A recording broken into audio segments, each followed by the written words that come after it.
Nah, adik-adik ingat selalu protokol kesehatan 3M, memakai masker, mencuci tangan dengan air mengalir dan sabun, dan menjaga jarak serta menjauhi kerumunan supaya kita tetap terhindar dari virus COVID-19.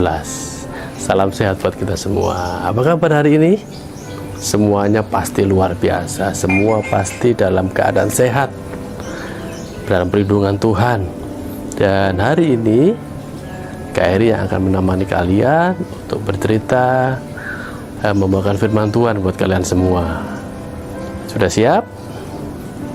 Siap? Pakai baju yang rapi, siapkan Alkitab atau handphone yang ada Alkitabnya boleh. Dan jangan lupa ya, ajak papa mama, orang tua kalian untuk menemani supaya kalian bisa mengerti firman Tuhan yang akan disampaikan. Oke, udah siap? Mari kita berdoa terlebih dahulu ya. Yuk kita sama-sama berdoa. Bapa di surga, kami mengucap syukur buat pagi hari ini. Kami bersyukur kami dalam keadaan sehat, kami dalam keadaan yang tidak kurang suatu apapun, karena Engkau yang sudah menyertai kami. Engkau memberkati anak-anak-Mu yang siap mendengarkan firman-Mu Tuhan. Urapi kami yang menyampaikan, urapi anak-anak di rumah, urapi para orang tua, supaya kami semua mengerti firman-Mu Tuhan. Terima kasih Tuhan. Doa kami sambut firman-Mu di dalam nama Tuhan Yesus. Amin. Adik-adik masih ingat cerita minggu lalu? Masih ingat gak? Ceritanya, ya betul sekali, ceritanya tentang apa itu memuji Tuhan. Kenapa kita harus memuji Tuhan? Adik-adik pun kan sangat suka kalau dipuji. Misalnya dapat nilai bagus di sekolah, atau bisa membantu orang tua, bisa mengerjakan PR dengan bagus, disiplin waktu. Terus apalagi misalnya ikut lomba menang, pasti orang tua kalian memuji, papa mama pasti memuji kalian, anak hebat, begitu kan? Dan pasti adik-adik juga bangga kalau dipuji,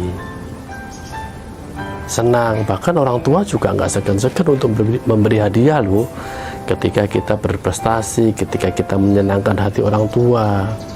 Pasti orang tua juga suka memberikan sesuatu, karena merasa disenangkan, orang tua kita senang, orang tua kita bangga.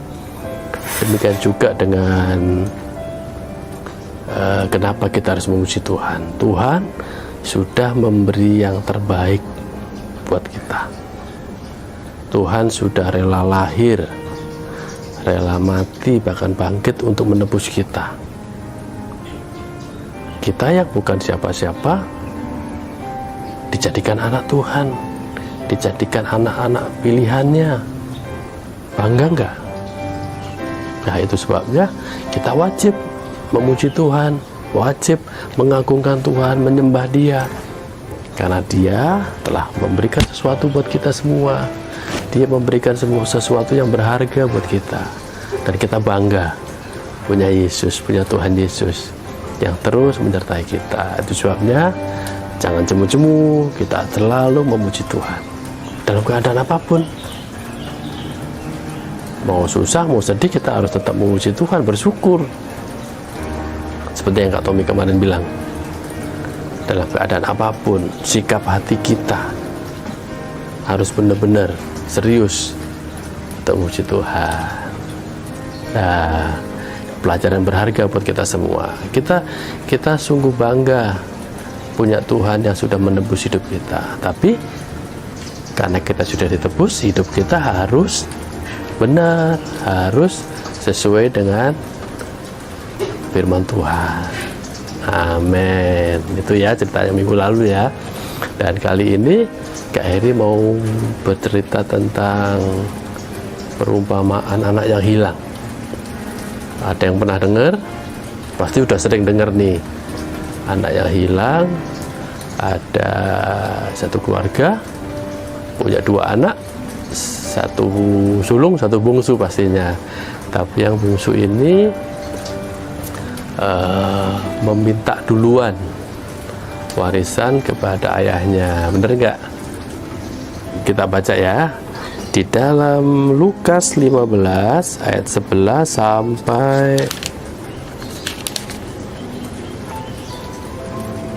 sampai 32. Panjang sekali, nanti adik-adik bisa baca sendiri di rumah ya, sama papa mama ya, sama orang tua ya. Ceritanya kayak ini, bacakan ayat yang mulai dari ayat 11 dulu. Perumpamaan tentang anak yang hilang. Yesus berkata lagi, ada seorang mempunyai 2 anak laki-laki. Kata yang bungsu kepada ayahnya, "Bapa, berikanlah kepadaku bagian harta milik kita yang menjadi hakku," kata anak itu ya. Lalu ayahnya membagi-bagikan harta kekayaan itu di antara mereka. Beberapa hari kemudian anak bungsu itu menjual seluruh bagiannya itu lalu pergi ke negeri yang jauh. Di sana ia menguruskan harta miliknya dan hidup berfoya-foya. Nah, di awal ini itu permintaan si bungsu. Dia minta hartanya. Biasanya kalau minta warisan orang tua, pasti ketika orang tuanya sudah meninggal baru dikasih. Tapi anak ini, si anak bungsu ini minta duluan, padahal papanya masih hidup nih. Tidak boleh ditiru ya, salah gitu, meminta harta warisan. Setelah dibagi, ayahnya kan baik hati, ayahnya bagi, kemudian anak ini pergi ke suatu tempat yang jauh, menghabiskan semua hartanya, hidup berfoya-foya. Nanti adik-adik bisa baca ya terusnya, ceritanya menarik sekali. Pada akhirnya setelah hartanya habis, dia kelaparan. Di negeri itu terjadi kelaparan, hartanya banyak, yang dibawa itu habis. Harta yang banyak yang dibawa waktu itu habis semua, dijual karena hidup berfoya-foya. Mungkin waktu hartanya banyak teman-temannya, duitnya banyak, pasti banyak teman-temannya. Tapi ketika dia kehabisan hartanya, terus di negeri itu ada kelaparan, tidak ada satupun teman yang menemani. Dia sendiri, dia sedih. Pada akhir ceritanya, si anak bungsu ini kelaparan. Dia mulai ingat tentang keadaan di rumah ayahnya yang berlimpah makanannya, berlimpah makanan, tidak seperti yang dialami. Sampai-sampai dia mau bekerja untuk menjaga babi pada peternak babi. Karena saking kelaparannya, minta makanannya dimakan babi aja tidak bisa, tidak dikasih. Sedih nggak? Sedih sekali, sampai kelaparan. Dia ingat di rumah bapaknya, di rumah ayahnya banyak sekali makanan, banyak sekali pegawai-pegawainya juga menikmati makanan yang enak. Sementara dia di sini, di tempat di negeri ini, dia kelaparan. Pada akhirnya dia akan pulang ke rumah bapaknya. Saya akan pulang, sambil berkata, "Bapak, aku tidak layak menjadi anakmu. Aku sudah berdosa. Jadikan aku sebagai seorang hamba. Sebagai pegawainya saja sudah cukup." Dia bersyukur. Tapi pada akhirnya bapaknya dari kejauhan tahu tuh anaknya datang. Dia lari menghampiri anaknya dan dipeluknya dia. Kembali ke pelukan bapaknya. Terus dia sampai di rumah, dipakein baju yang bagus, dibuatkan pesta untuk menyambut anaknya ini. Dan satu lagi, kakaknya yang ada di rumah itu kaget, ada apa rame-rame ini?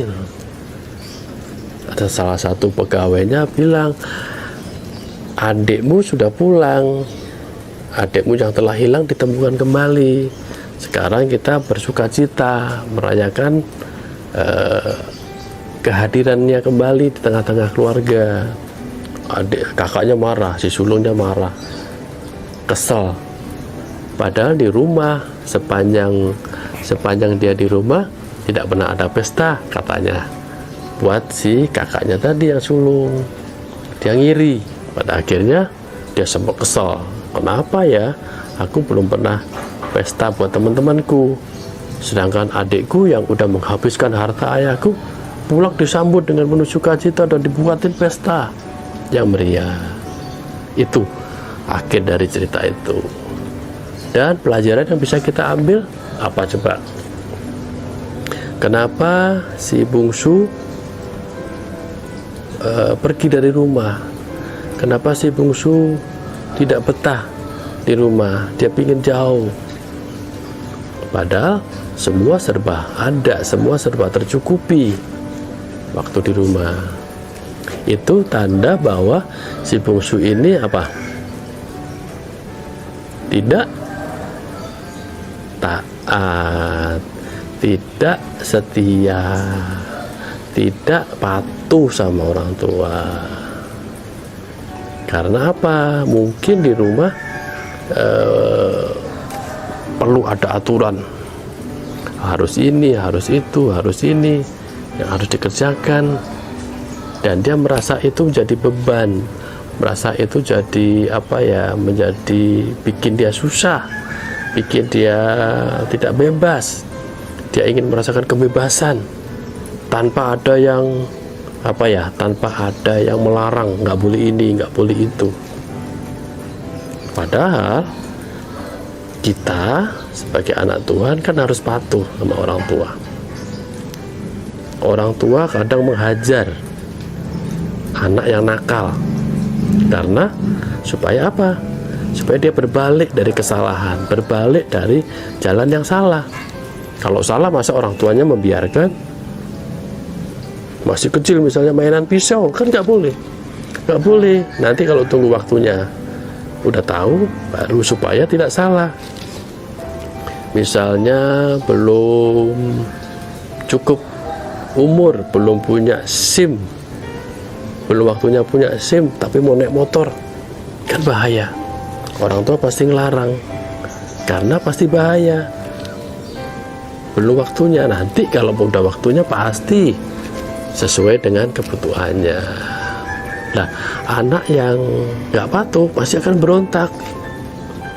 Aku mau, pokoknya mau. Padahal orang tua pasti tahu yang terbaik buat anak-anaknya. Tidak mungkin salah. Orang tua tidak pernah mencelakakan anaknya sendiri. Dia mengasihi. Ya, seperti bapak yang di sini tadi cerita. Sebabnya kita sebagai anak-anak Tuhan harus patuh, hormat sama orang tua. Ingat 10 perintah Allah. Yang kelima ya. Yang kelima itu berkata apa? Di dalam kayak dibacakan ya, di dalam Keluaran 20 ayat 12, hormatilah ayahmu dan ibumu supaya lanjut umurmu di tanah yang diberikan Tuhan Allahmu kepadamu. Jadi menghormati orang tua, taat sama orang tua, patuh sama orang tua, itu harus. Karena kalau kita taat sama orang tua bangga, orang tua senang. Ketika orang tua senang, pasti doanya terus buat anaknya. Lanjut umurmu, panjang umur, orang tua pasti senang lihat anaknya menurut, bangga. Seperti yang tadi cerita minggu lalu Kak Tommy, ketika orang tua kita bangga, Tuhan kita bangga, dalam melihat kita taat sama Tuhan, pasti apa sih yang kita rindukan, kita inginkan, pasti Tuhan jawab doa kita. Itu sebabnya kita terus memuji Tuhan supaya Tuhan disenangkan. Kalau kita menyenangkan hati orang tua kita bangga, orang kita senang, dan doanya pasti kita akan panjang umur. Doanya selalu dalam lindungan Tuhan, dan pastinya berkat Tuhan melimpah buat anak-anak semua. Bener nggak? Siapa yang nggak patuh sama orang tua? Disuruh ini, nanti dulu, ini. Kita harus belajar taat sama orang tua, karena itu penting sekali. Orang tua kita itu adalah wakil Tuhan, dan orang tua kita akan menuntun kita ke jalan yang benar, dan itu yang harus kita taati. Amin. Mulai sekarang harus boleh berubah ya. Orang tua kita senangi, kita sayangi, kita cintai, kita senangkan, pasti orang tua kita bangga, dan berkat Tuhan melimpah buat kita semua. Nah, adik-adik, satu lagi, tadi si yang suluk kakaknya marah, tidak suka karena adiknya pulang. Kenapa dibuatkan pesta? Ada satu yang menarik, kita baca ya di ayat Lukas 15 ayat yang terakhir, ayat yang ke-31 dan 32. Ya, dengarkan ya. Kata ayahnya kepadanya, "Anakku, engkau selalu bersama-sama dengan aku, dan segala kepunyaanku adalah kepunyaanmu. Kita patut bersukacita dan bergembira, karena adikmu yang telah mati dan menjadi hidup kembali. Ia telah hilang dan didapat kembali." Nah, jelas sekali bahwa harusnya tidak perlu iri, harusnya bersyukur, karena dia selalu bersama-sama dengan ayahnya. Tadi ayahnya bilang, apa yang ada di rumah ini punyamu juga, bisa dinikmati. Kenapa tidak dinikmati? Nah, dia harus mengerti bahwa gak perlu ada iri hati. Kalau iri hati tidak bagus, menimbulkan marah, menimbulkan kebencian, yang tidak boleh ditiru.